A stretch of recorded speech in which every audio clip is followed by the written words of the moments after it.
Great facilitators have the ability to bring opposing sides together.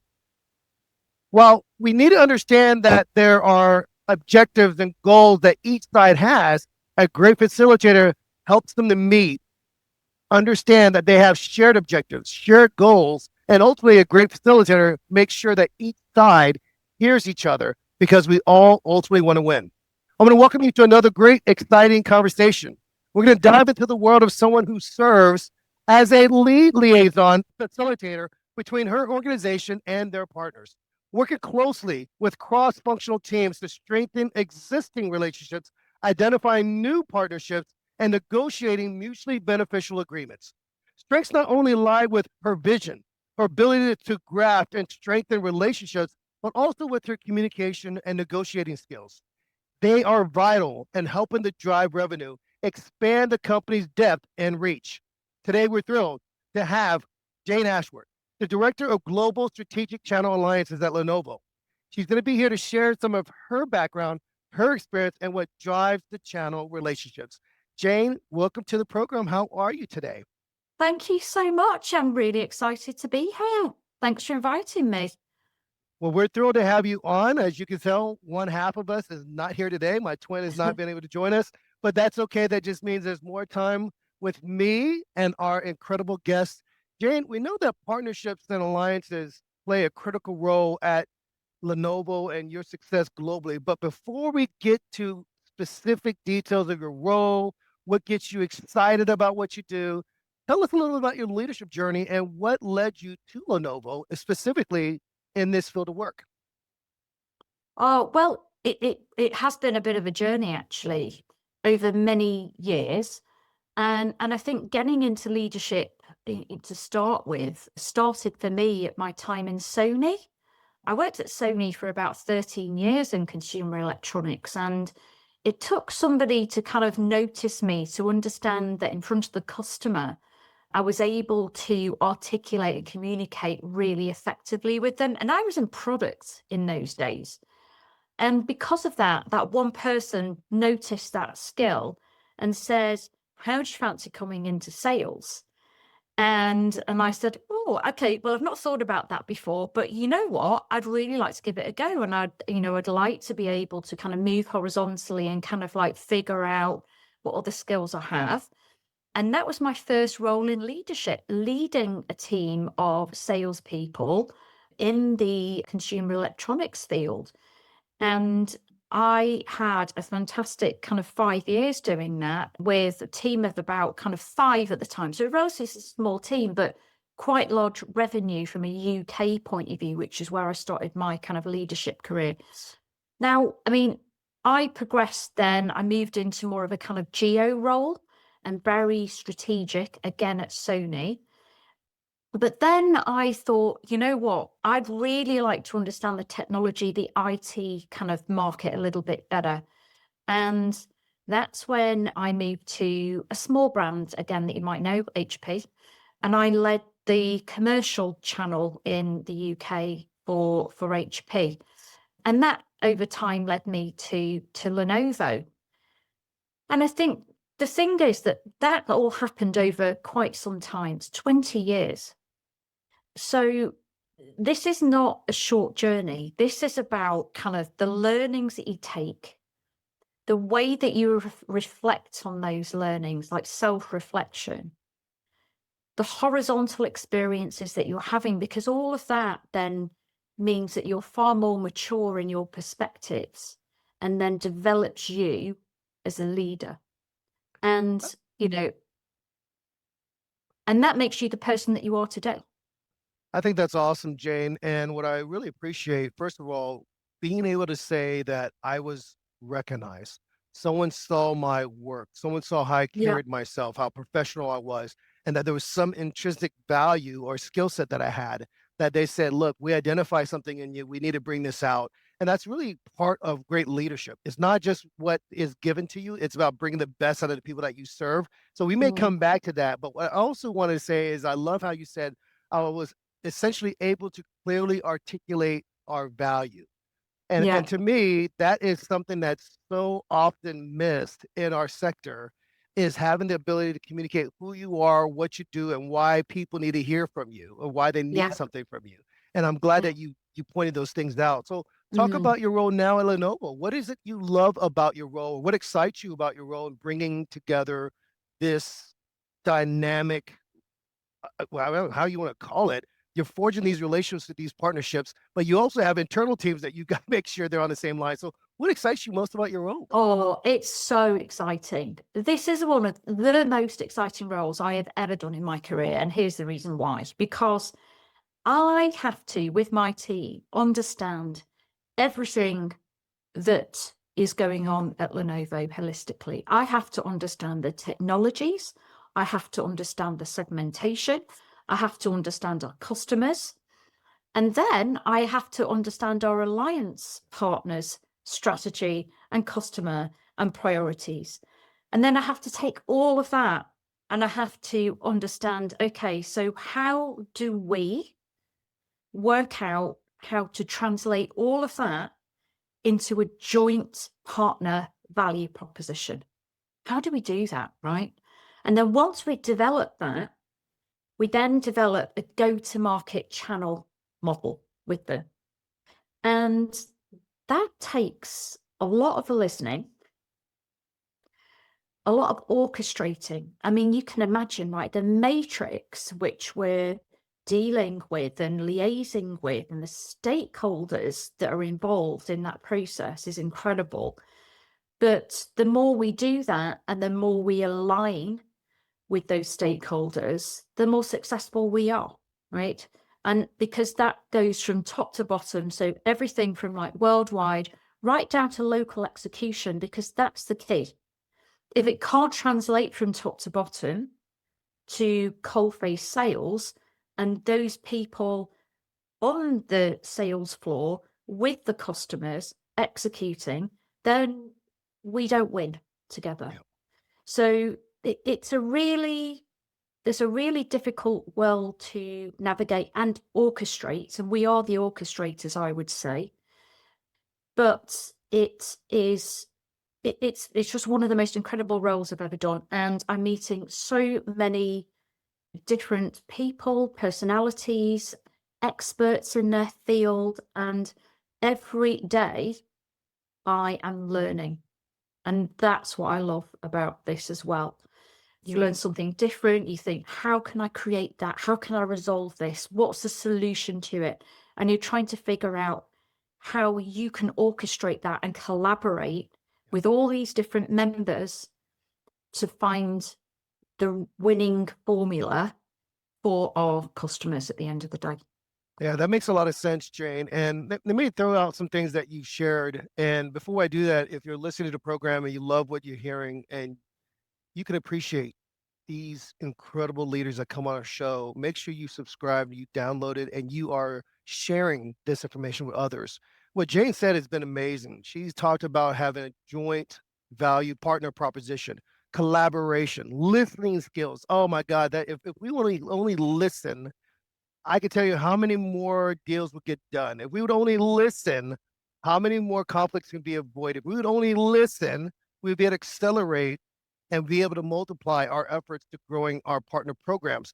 But the other thing is this, she mentioned here how you have to listen for a sense of we both win, we win together.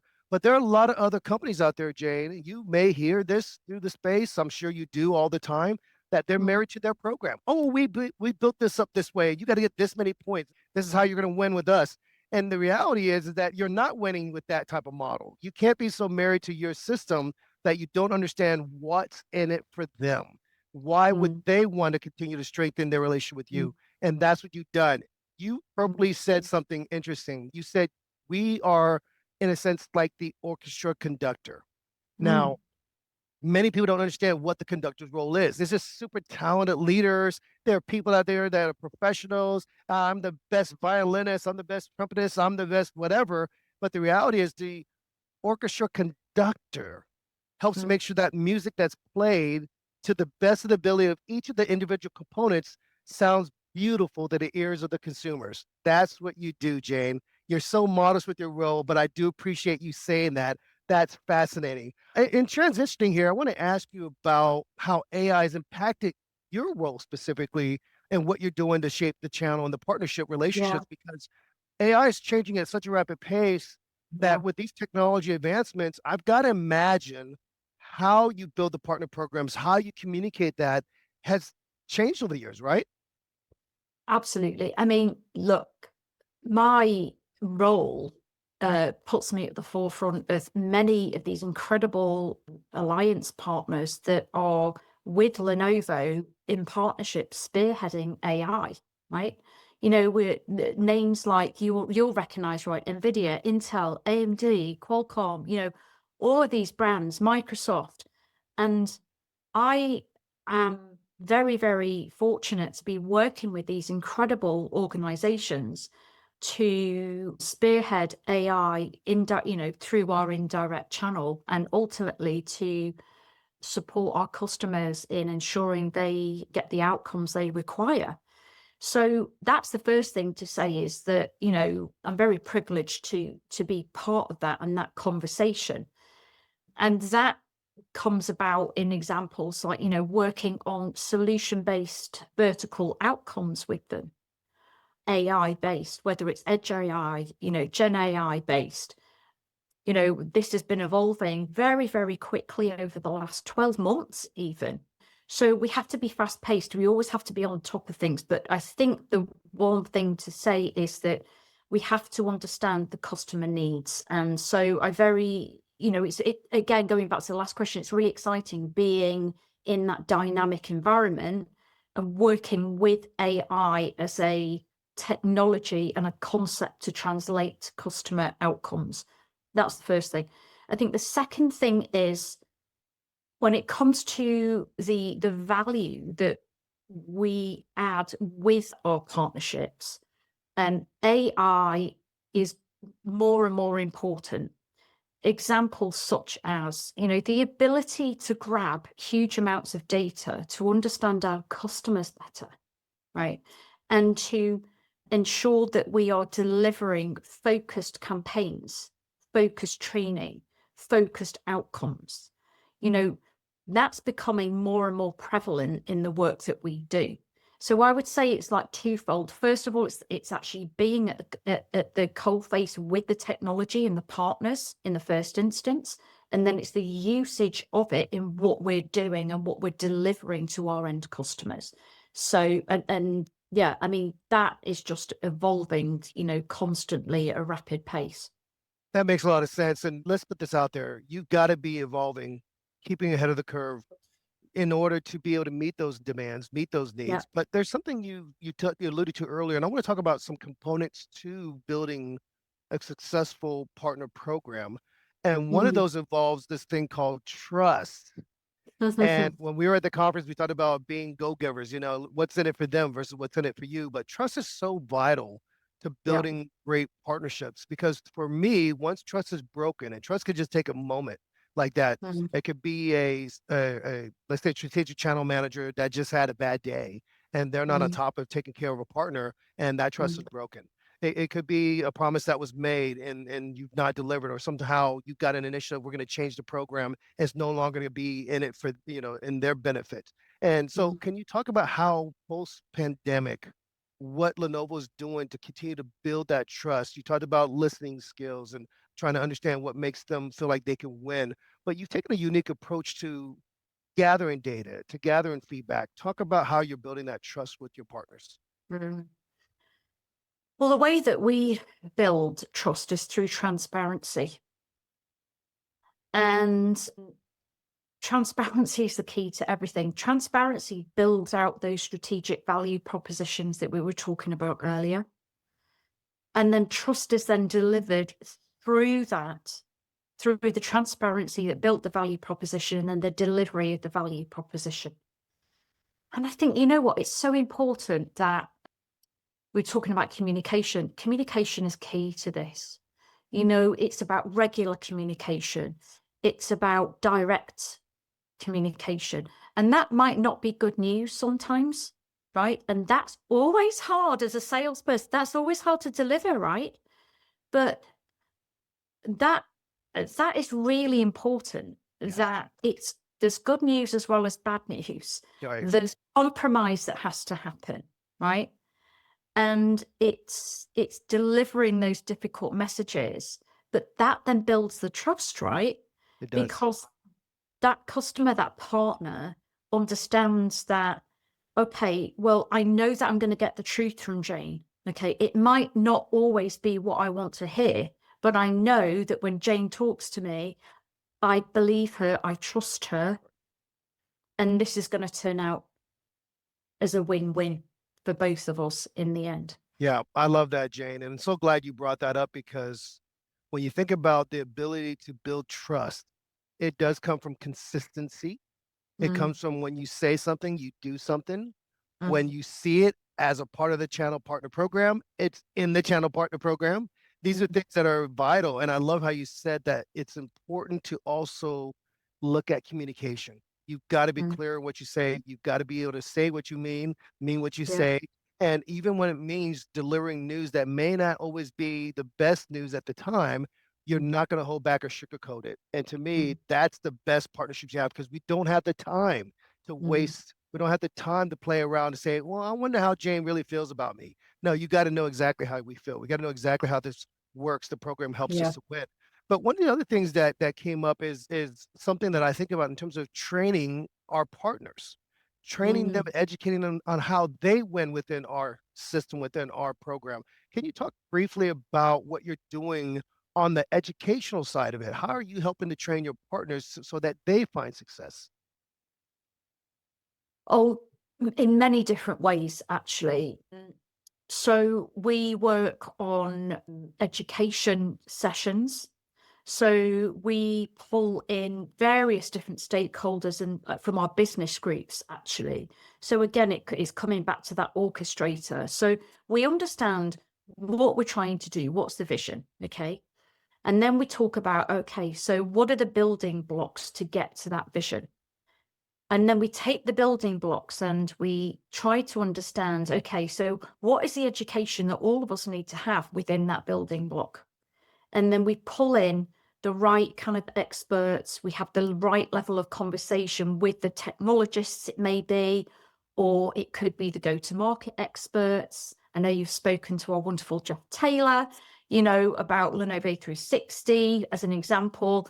And we ensure that we understand what we need to educate on and bring that together for the partnership. So I would say that's the main methodology in the role that I'm currently covering. But we do all sorts of other things as well. I mean, I mentioned Lenovo 360, and actually our alliance partners or customers of that also, they can use Lenovo 360 from an access point of view, from training and materials. And then the other great example that we're doing is we're working with many of our alliance partners on solutions, as I said. But the brilliant thing about that is that we're converting those into selling skills on our solutions hub. So we actually give guided selling and education to our alliance partners and our sellers in the channel in partnership. So there's a number of different things and components, but I would say it's that, what are the building blocks and how do we bring the right experts into the room at that level to be able to educate all of us at the same time and have the same understanding so that we can go deliver what we need to. I think that's wonderful. And what I really appreciate about what you said, Jane, is that sometimes companies get so stuck on all the wisdom is going to come from within, and they don't think about Yeah. how they can bring outside perspective to Mm, reinforce in many ways what mm, you're already doing, what you want to say. But it mm. shows to the partner programs or the partnerships within the programs, the alliances that are there, that you know what, we're not afraid to bring in other resources that make sure you're winning, to make sure you're learning.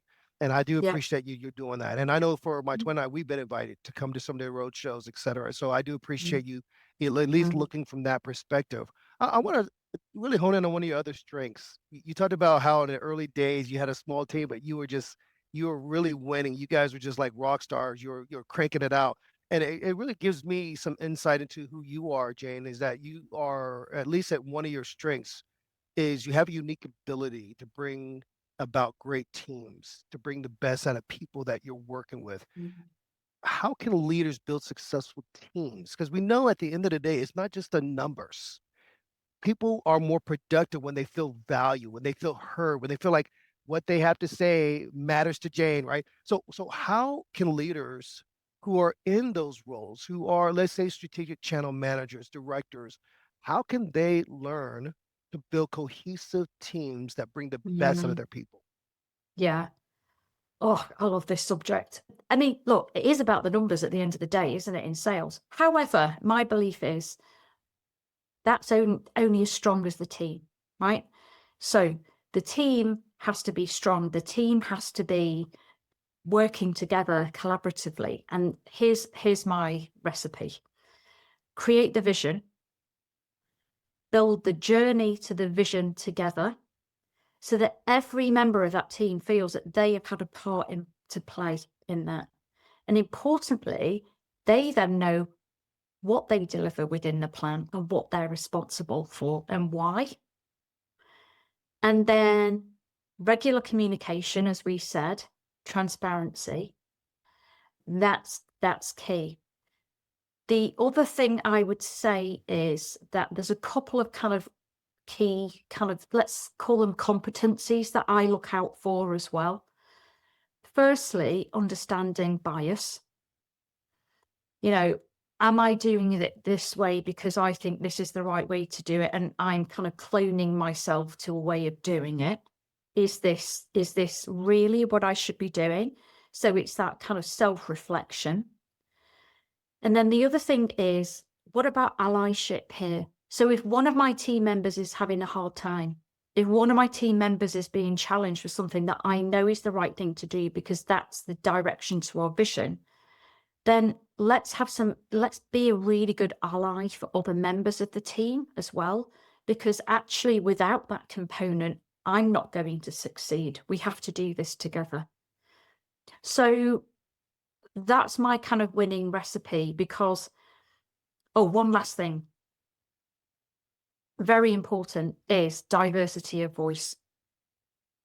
And it kind of goes back to that bias piece as well, in that if you've got similar people with similar voices, you're just going to get the same old output, aren't you? Yes. The best bit about it in being a great leader is having that diversity of voice and understanding how to translate that into something really exceptional, right? Yes. And to be able to face that head on and use it as something quite powerful. And this is So why, Jane, I'm keep bringing up this whole concept of being a great facilitator, being a great orchestra conductor, because you're being able to look at the entire orchestra and saying what area might be lacking, what area needs to pick up their pace a little bit, and then you bring it together for that overall common goal of winning. Because what would an orchestra be if it was just the, let's say, the cymbals, the entire show, or if it was just the, you that got would to be bring a it all together, disaster. right? So you talked about having diversity of voice. That is so true because we all sound alike, look alike, think alike, talk alike. You're really not growing. And research has shown, and you know this already, that diversity brings greater productivity. It brings more out of employee in terms of what they can bring in value. But the other thing that you do, Jane, is not that you want everybody else on your team to win. You want everybody on other teams to win too. And something that came up Absolutely. is you are helping Lenovo employees, the women, reclaim the M word. And I see some of these incredible ladies walk around with their fans, and you're like, why do they have these little fans on? It's because menopause can have a challenging effect on people that are professionals, that try Yeah. professionals trying to do it. And they're like, you Yeah. don't understand that in an instant moment, it could get severely hot in here. In an instant moment, I've got to still Yeah. be in control of my emotions and my responses and how I lead and how I deliver. So Mm. it could be a challenging time for a professional women. But Jane, you did something interesting. You set up the menopause ERG at Lenovo, and talk about Yeah. that and what impact it's had on Yeah. the women there at the company. Yeah. It's an interesting subject. So I came about being involved in this because I was the executive sponsor for women in Lenovo within the UK and Ireland. And because of that, a group of us actually, and one very brave lady came to me to say, I'm really struggling. I'm really struggling here. I don't know where to go to. I would really like to speak to like-minded women who have the same challenges as I do. And so, short story is, a number of us got together. There's this incredible lady, Christina, who actually heads it up within the UK. I'm the exec sponsor for it. But we are doing incredible things. We have set up an ERG. We have set up a policy for menopause in the workplace. We have trained every manager in the UK and Ireland about, what this is all about, how they can best deal with it, signposting for help, etc. Many, many other things. We're also helping North America now do exactly the same in North America, other countries in Europe. I'm constantly asked to speak on behalf of the menopause group, different events, not just tech events, but other events as well. Here's the reason why it's important.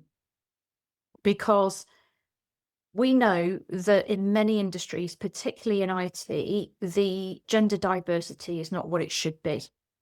And going back to that diversity of voice, how do we get diversity of voice? I mean, the first step is gender. Clearly, there's many other steps that we have to take with diversity. But when it comes to gender, more and more women, the older they get, clearly suffer from menopausal symptoms. And that makes it really, really hard to work in pressured environments.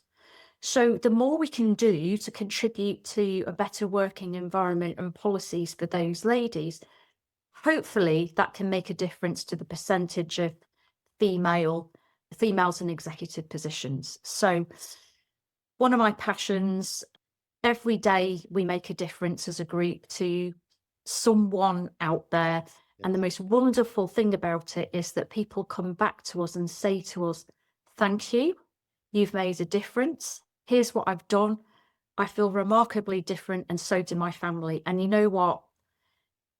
Isn't that one of the most wonderful things that you can have somebody to say to you? Yes, that is so true, Jane. And I think that's wonderful. And I love how this concept of hearing, understanding, placing value on that is now getting not just the attention it needs to support the women that are in the UK, but also now to say, hey, let's spread this worldwide. There are definitely needs all around Yeah, the world because we all face them. And so the question has to be, is this just a woman issue that Jane is pushing, or is this really a leadership issue?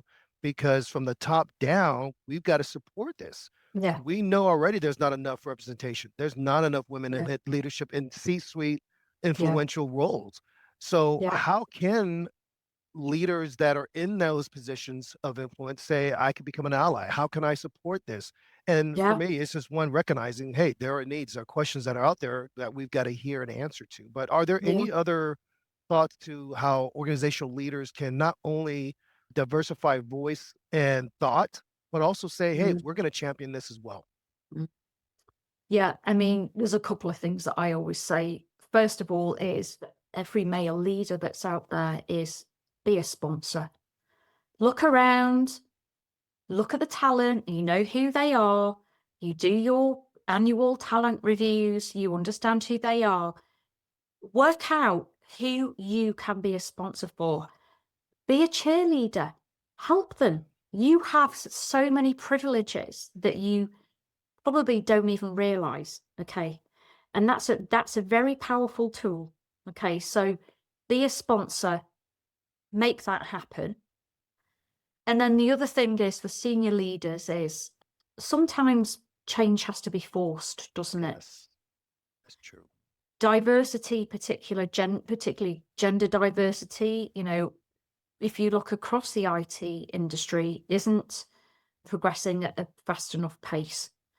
And so sometimes we have to make decisions that buck the trend. Yeah. And those will be the true strong senior leaders that make those positive decisions. I was going to call them difficult decisions. It's not a difficult decision. No, It's it a shouldn't be. decision that is the right thing for the business because it's proven that with better diversity overall in a business, the better the outcomes are for the business. Exactly. And I love how you said that. That should not be difficult. And I understand when I do corporate trainings, by the way, Jane, and I'm speaking to different members of the C-suite, and I have them do this little exercise where they have to learn to listen to that member and how they receive information. So oftentimes, if you're the CEO, you don't care about nothing but bottom line. You know what I'm saying? Yeah. And sometimes the CISO, CTO feel like, hey, what never heard? Or so there's things that happen in that room where you got to get them to hear each other. But for what you Yeah. said is this is not one of those difficult decisions. This ultimately is going to impact the long-term health of our organization. Mm.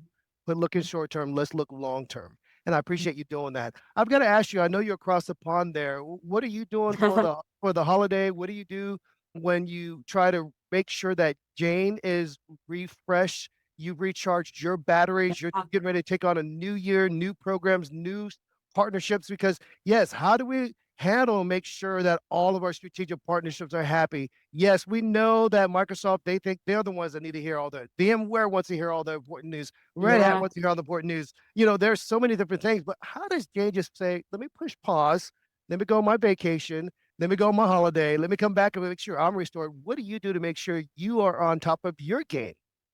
Oh, it's just so important, isn't it? Well, I feel it's one of the most important things. Like, it's just dealing with your energy levels, right, and making sure that your energy level, and that can be like in so many different guises. It's not just about physical energy, is it? It's about mental energy as well. But when I pause, I like to be outside because we all spend far too many hours inside, right? So I like to be with nature. I do a lot of running. I've got a little dog. We go walking quite a lot.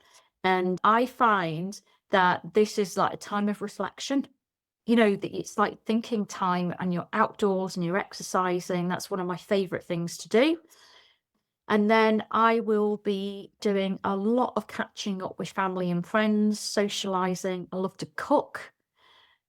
So yeah, those are my things. Oh, and also I am building, well, I personally am not building, but I am building a new house. So I will be making lots of decisions about things that have to happen there as well, so that we get to the end point on that as well. That's awesome. I heard you need to manage your energy, go on great Yeah. walks, be outdoors, get that vitamin D in you. Being with family can be refreshing, recharging, building a new house. But you know what I heard through all that is that Jane's cooking for us. That's what I heard. And I can't wait Oh, because she you're loves all to cook. welcome at mine. You're all honest. You're welcome. Love it. That's fantastic. Hey, real quickly, as we get ready to wrap up here, Jane, any exciting news, announcements, any teasers you want to put out there for our audience? Anything that you might want some of those organizations that are looking to strengthen their partnership with Lenovo that they should know as we close off here? Yeah, I mean, there is a huge opportunity with Lenovo and one Lenovo.